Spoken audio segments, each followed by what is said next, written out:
Eu achei muito interessante a parte sobre o sono também, né? Posso ler?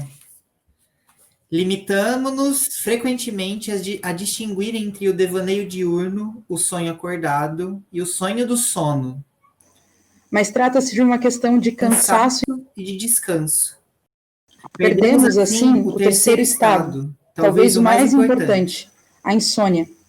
a única adequada noite e E o o sonho sonho de de insônia, insônia que é uma questão de esgotamento. O esgotado é é o o arregalado. arregalado. Sonhamos Sonhamos um no sono, sonho, mas uns sonhamos ao ao lado lado da da insônia. insônia. Tem toda uma parte no começo que a gente ainda não comentou sobre a dificuldade que é produzir uma imagem, né? Eu acho que é muito interessante, é muito fino o que ele está dizendo, e tem a ver com o que eu falava da distinção entre a produção de sentido sensório e a produção de sentido no âmbito filosófico, né? Que é a diferença que a Hannah Arendt faz. Eu acho que ali, quando ele está falando da produção da imagem, é, é, é um pouco isso, né?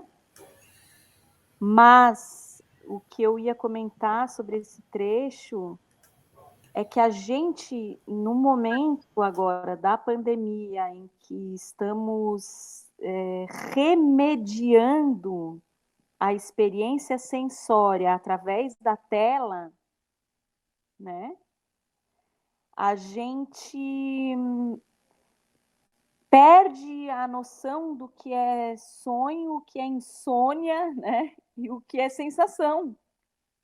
E aí eu fico pensando assim, na pandemia da gripe espanhola, por exemplo, isso não ocorreu, porque você não tinha como remediar o campo sensório. O campo sensório teve que se deslocar para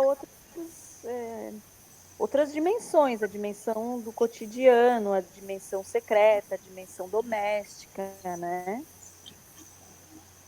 E a gente, de certa forma, continua com a nossa dimensão pública absolutamente conduzida a partir de imagens completamente enquadradas, ou seja, cada um de nós está dentro de um vaso daqueles, da peça do Beckett, né? Porque a gente está desincorporado, se comunicando por uma linguagem que tem uma determinada rítmica específica, ou seja, não dá para ficar muito tempo em silêncio, né? Porque fica chato. Então, você tem uma definição do ritmo da conversação, igualzinho naquela peça dos vasos, né? Eles estão sentados e tá, tá, tá, tá, tá, tá, tá, tá, tá, tá, tá, tá, tá, tá, tá, tá, tá, tá, tá. É o tempo todo isso, né? Nesse trecho, o Deleuze, como não é, ele não deixa para trás uma oportunidade de fazer uma crítica à psicanálise. Porque tem um trecho especificamente ali que eu quase falei assim, ó, Giovana, aqui tem uma crítica, aqui ele está plantando uma crítica à psicanálise. E é esse momento em que ele diz que a narrativa, que é o conduto